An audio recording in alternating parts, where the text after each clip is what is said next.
পাকিস্তানের খাইবার পাখতুনখাওয়ায় জাতিগত সহিংসতায় ১৮ জন নিহত হয়েছে, আহত হয়েছে অন্তত ৩০ জন। পাকিস্তানের সংবাদ মাধ্যম দ্য ডন এই তথ্য নিশ্চিত করেছে। তবে আন্তর্জাতিক বিভিন্ন সংবাদ মাধ্যম বলছে এই সংখ্যা ৩০ জনের বেশি। আহতদের মধ্যে আশঙ্কাজনক অবস্থায় ৯ জনকে পেশোয়ারে স্থানান্তর করা হয়েছে।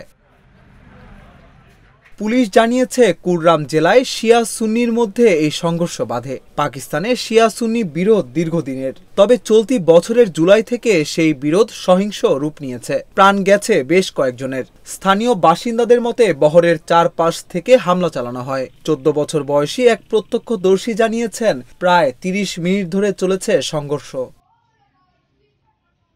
মজলিস ই ওয়াহদাত ই মুসলিমিন নেতা সাজিদ কাজমি এই হামলার তদন্তে যৌথ তদন্ত দল গঠনের দাবি জানিয়েছেন। তবে এখনও কোনো গোষ্ঠী এই হামলার দায় স্বীকার করেনি। এর আগে বৃহস্পতিবার যাত্রীবাহী গাড়িতে বন্দুকধারীর হামলায় ৪২ জন নিহত হয়। এদের বেশিরভাগই শিয়া সম্প্রদায়ের।